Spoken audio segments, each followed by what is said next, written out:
മനസ്സിലാക്കാം.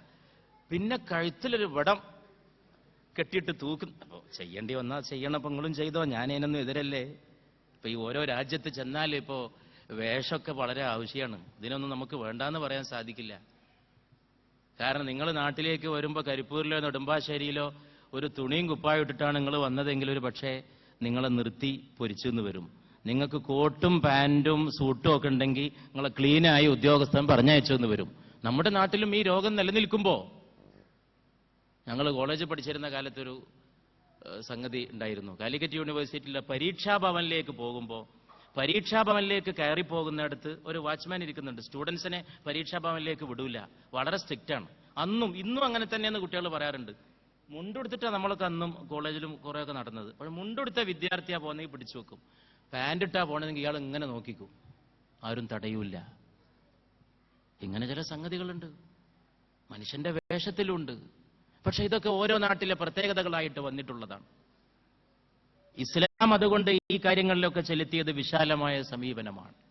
ഇസ്ലാം വസ്ത്രധാരണത്തിന്റെ കാര്യത്തിൽ ഇന്ന മര്യാദകൾ പാലിക്കണമെന്ന് പരിശുദ്ധ റസൂൽ നിർദ്ദേശിച്ചു സല്ലല്ലാഹു അലൈഹി വസല്ലം. ഇന്ന വസ്ത്രം എന്ന് റസൂൽ കൽപ്പിച്ചില്ല സല്ലല്ലാഹു അലൈഹി വസല്ലം. നബി തിരുമേനി സല്ലല്ലാഹു അലൈഹി വസല്ലമയുടെ ഹദീസുകൾ പരിശോധിച്ചാൽ നിങ്ങൾ ഇന്ന ഡ്രസ്സ് അണിയണം എന്ന് കൽപ്പിച്ചതായിട്ട് നമുക്ക് കാണാൻ സാധിക്കില്ല. പക്ഷേ ഏത് ഡ്രസ്സ് അണിഞ്ഞാലും ഇന്ന മര്യാദകൾ പാലിക്കണമെന്ന് പഠിപ്പിച്ചു.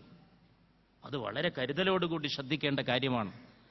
കാരണം വിശുദ്ധ റസൂലിന് നന്നായിട്ട് അറിയാമായിരുന്നു സല്ലല്ലാഹു അലൈഹി വസല്ലം താൻ പഠിപ്പിക്കുന്ന അള്ളാഹുവിന്റെ ദീൻ ഒരു യൂണിവേഴ്സൽ റിലിജ്യനാണ്, ഒരു സാർവലൗകിക മതമാണ്.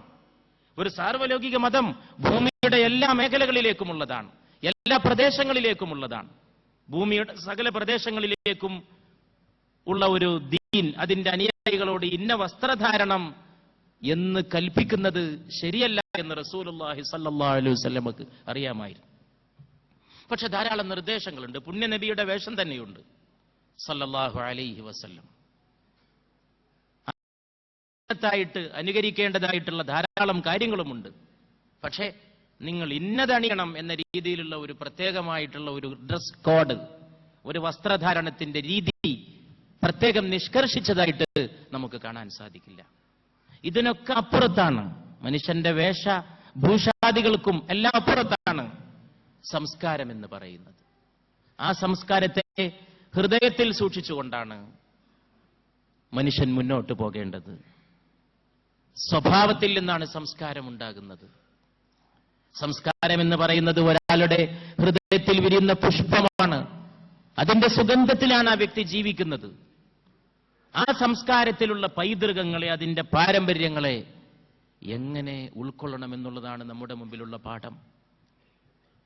ഈ സംസ്കാരത്തെ അവിടെ വെച്ചുകൊണ്ട് തന്നെ നമ്മൾ നമ്മുടെ മലയാള ഭാഷയുടെ ഈ സാംസ്കാരിക പൈതൃകം, മലയാള ഭാഷയിൽ ഉണ്ടായിട്ടുള്ള ഒരു പ്രസിദ്ധീകരണം എന്ന നിലയിൽ നമ്മുടെ ഭാഷ, നമ്മുടെ സംസ്കാരം, കേരളീയന്റെ സംസ്കാരം നമ്മൾ ആലോചിച്ച് നോക്കേണ്ടത് ആവശ്യമാണ്. നമ്മുടെ വളരെ ധന്യമായിട്ടുള്ള ഭാഷ. കേരളത്തിൽ ഓരോ പ്രദേശത്ത് ചെന്നാലും മലയാളത്തിന് ഭിന്ന ഭാവങ്ങളാണ്. നിസാർ സയ്യിദ് സാഹിബിന്റെ നാട്ടിലെ മലയാളമല്ല ഞങ്ങൾ മലപ്പുറത്ത് സംസാരിക്കുക. ഓരോ രീതിയിലാണ്, പല വ്യത്യാസങ്ങൾ അതിൽ പ്രകടമായിട്ട് കാണാൻ സാധിക്കും. പക്ഷേ അപ്പോഴും ഭാഷ ഒന്നാണ്, ഭാഷയുടെ മൂലഘടകങ്ങൾ ഒന്നാണ്, അതിന്റെ ചാരുത ഒന്നാണ്. ഓരോന്നിനും ഓരോ പ്രത്യേകതയാണ്. തൃശ്ശൂർക്കാരനായ മലയാളി ഒരു രാഗം ചേർത്ത് മലയാളം പറയുമ്പോൾ ഒരു ജില്ലയിൽ തന്നെ ഞാൻ അത്ഭുതപ്പെടാറുണ്ട്. ഓരോ സ്ഥലത്ത് ഓരോ മലയാളമാണ്. നാദാപുരത്തെ മലയാളമല്ല കുറ്റിച്ചിറയിലെ മലയാളം, രണ്ടും കോഴിക്കോട് ജില്ലയാണ്. വടകരയിലെ മലയാളമല്ല കൊയിലാണ്ടിയിലെ മലയാളം, അടുത്തടുത്ത സ്ഥലങ്ങളാണ്. കാസർഗോഡ് തൃക്കരിപ്പൂർ ഭാഗത്തുള്ള മലയാളമല്ല കാസർഗോഡ്, അല്ലെങ്കിൽ അവിടുന്ന് കുറച്ചുകൂടി അങ്ങോട്ട് വടക്കോട്ട് പോയി ഉപ്പള പ്രദേശത്തുള്ള മലയാളം. വ്യത്യാസങ്ങളുണ്ട്. മലപ്പുറത്ത് തന്നെ ചില പ്രത്യേകതകൾ ഓരോ നാട്ടിൽ കാണാൻ സാധിക്കും. മലപ്പുറത്തുകാരെ പറ്റി ചിലർ പറയാ, നിസാർ സാഹിബ് അവിടെ ഒന്നും ശരിക്കും മലയാളം അങ്ങനെയൊന്നും നന്നായിട്ടൊന്നും പറയില്ല എന്നൊക്കെയാണ് ചിലരുടെ ഒരു ധാരണ. ഞങ്ങൾ പറയണത് മലയാളം ഉണ്ടായത് തന്നെ മലപ്പുറത്തെന്നാണ്, അല്ലേ ഞങ്ങൾ? ഞങ്ങൾ അങ്ങനെയാ പറയണത്. കാരണം ഒരു സംഗതിയുടെ ജന്മം കണക്കിലെടുക്കേണ്ട അതിന്റെ അച്ഛനെവിടെ ജനിച്ചു നോക്കിയിട്ടാണ്. അച്ഛനെവിടെ ജനിച്ചു നോക്കിയിട്ട് മലയാള ഭാഷയുടെ പിതാവ് തിരൂരിലാണ് ജനിച്ചതും ജീവിച്ചതും, തുഞ്ചത്തെഴുത്തച്ഛൻ. അല്ല, ഇത് പറയേണ്ടത് ആവശ്യമാണ്. കാരണം അങ്ങനെ ഒരു ധാരണ ഉണ്ട് മലപ്പുറത്ത് എന്ത് മലയാളം സാഹിത്യം എന്നൊക്കെ, അവിടെ എന്ത് എന്നൊക്കെ ചോദിക്കുന്ന ചില ആളുകളെ എങ്ങനെയത് ചോദിക്കാൻ കഴിയുക? ഭാഷയുടെ പിതാവ് തന്നെ അവിടെ ഉണ്ടായത് തുഞ്ചത്താചാര്യൻ. എന്താണ് തുഞ്ചന്റെ ഒക്കെ, തുഞ്ചന്റെ അന്നത്തെ പ്രയോഗങ്ങൾ, ജീവിതത്തിന്റെ ഭൗതിക സുഖങ്ങളെപ്പറ്റി പറയുകയാണ് തുഞ്ചൻ. മോഹങ്ങളെല്ലാം ഭോഗങ്ങളെല്ലാം ക്ഷണപ്രഭാചഞ്ചലം. എന്തൊരു മനോഹരമായിട്ടുള്ള വരിയാണ്. ഭോഗങ്ങളെല്ലാം ക്ഷണപ്രഭാചഞ്ചലം. ക്ഷണപ്രഭാചഞ്ചലം. എത്ര സുന്ദരമാണ് മലയാള ഭാഷ, എത്ര മനോഹരമായിട്ടാണ് അദ്ദേഹം അത് ഘടിപ്പിച്ചു. ഭാഷയുടെ പിതാവാണ്. ഇന്നത്തെ പോലെ മലയാളം വികാസം പ്രാപിച്ചൊരു കാലഘട്ടമല്ല. എന്നിട്ട് പോലും എത്ര സുന്ദരമാണ് ആ പ്രയോഗം. ക്ഷണപ്രഭാചഞ്ചലം, നിമിഷം കൊണ്ട് അവസാനിച്ചു പോകുന്നത്. വേഗേന തീരും ആയുസ്സുമോർക്ക നീ, വേഗേന തീരും ആയുസ്സുമോർക്ക നീ. ഇതൊക്കെ വളരെ പെട്ടെന്ന് അവസാനിച്ചു പോകും. ഈ ദുബായിലൊക്കെ വന്നിട്ട് ഇത് ചൊല്ലിയാൽ മതി, ഇതിങ്ങനെ ചൊല്ലിയാൽ മതി. ഭോഗങ്ങളെല്ലാം ക്ഷണപ്രഭാചഞ്ചലം, വേഗേന തീരുമായുസ്സുമോർക്ക നീ. നിന്റെ ആയുസ്സൊക്കെ പെട്ടെന്ന് തീർന്നു പോകും, ഈ സുഖങ്ങളൊക്കെ അവസാനിച്ചു പോകും എന്നാണ് തുഞ്ചൻ പറയണത്. ഈ തുഞ്ചൻ ജനിച്ചത് മാത്രല്ല, ഞാൻ അല്പം ഓരോരുത്തരും അവരാരെ നാടിനെ പറ്റി പറഞ്ഞാൽ തെറ്റല്ലല്ലോ നിസാർ സാഹിബ്. ഞാനൊരു മലപ്പുറത്തുകാരെന്നുള്ള നിലക്ക് നിങ്ങളത് എനിക്ക് വകവെച്ച് തരുമെന്ന് വിചാരിച്ചിട്ട് ഞാൻ പറഞ്ഞോട്ടെ. അവിടെ തന്നെയാണ് എടശ്ശേരി ഉണ്ടായത്. എടശ്ശേരി മലപ്പുറത്താ, മലപ്പുറം ജില്ലയിലായിരുന്നു. അവിടെ തന്നെയാണ് ഉറൂബ് ഉണ്ടായത്. ഉറൂബ് PC കുട്ടിക്കൃഷ്ണൻ. ഉറൂബാണൊരു മുസ്ലിം സ്ത്രീയുടെ, ഒരുപക്ഷെ മുസ്ലിം പുരുഷന്റെയും പേര് വെച്ചിട്ട് ഒരു നോവൽ എഴുതിയ മലയാളത്തിലെ ആദ്യത്തെ നോവലിസ്റ്റ് ഉമ്മച്ചു. പേര് തന്നെ അങ്ങനെയാണ് അദ്ദേഹം നൽകിയത്. ഉറൂബിന്റെ നോവലുകളുടെ പ്രത്യേകത ഹിന്ദു മുസ്ലിം മൈത്രിയുടെ മനോഹരമായിട്ടുള്ള ആവിഷ്കാരങ്ങളാണ്. അങ്ങനെ എത്ര പേര്.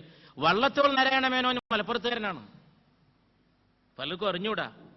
വള്ളത്തോൾ കേരള കലാമണ്ഡലം ഉണ്ടാക്കിയത് തൃശ്ശൂരിലാണ്. പക്ഷെ തിരൂരിനടുത്തുള്ള ചേന്തരയിലാണ് വള്ളത്തോൾ ജനിച്ചത്, മഹാകവി വള്ളത്തോൾ. പൂന്താനം ജനിച്ചത് മലപ്പുറം ജില്ലയിലാണ്, ജീവിച്ചത് മലപ്പുറം പെരിന്തൽമണ്ണക്കടുത്തുള്ള പൂന്താനം ഇല്ലത്താണ്. ഞാനവിടെ പല വർഷങ്ങളായിട്ട് പൂന്താനം സാഹിത്യോത്സവത്തിന് പോയിരുന്നു. അത് രസകരമായ ഓർമ്മയാണ്. ഒരിക്കല് EMS ആയിരുന്നു ഉദ്ഘാടകൻ, ഞാനായിരുന്നു അധ്യക്ഷൻ. അങ്ങനെയൊക്കെ ഓരോ ഓർമ്മകൾ. പൂന്താനത്തിന്റെ പേരിൽ രാഷ്ട്രീയവും വ്യത്യാസങ്ങളൊക്കെ മറന്നിട്ട് പൂന്താനം ഇല്ലത്തെ സാഹിത്യോത്സവത്തിൽ എല്ലാ വിഭാഗം ആളുകളും വന്നണയുന്ന പൂന്താനത്തിന്റെ പ്രത്യേകത, പൂന്തേൻ അരുവി പോലെയാണ് അദ്ദേഹം മലയാളത്തെ അവതരിപ്പിച്ചത്. പൂന്തേൻ അരുവി പോലെ. മലയാള ഭാഷ മനോഹരമാണ്. സാംസ്കാരിക പൈതൃകം പോലുള്ള പ്രസിദ്ധീകരണങ്ങളുടെ വേദിയിൽ വെച്ച് അത് ഓർക്കാൻ സാധിക്കണം. നമ്മുടെ കുഞ്ഞുങ്ങൾക്ക് അത് പഠിപ്പിച്ചു കൊടുക്കാനും സാധിക്കണം. ഈ ഭാഷാഭിമാനം ആവശ്യമാണ്. അവിടെ തന്നെ മോയിൻകുട്ടി വൈദ്യരെ മറക്കാൻ മലയാളിക്ക് സാധിക്കില്ല. പുറപ്പെട്ട ബുജാഹിലുടൻ, പക്ഷെ അത് പുതിയാപ്പിള ഇറങ്ങുന്ന നേരത്ത് വെക്കരുതാ പാട്ട്.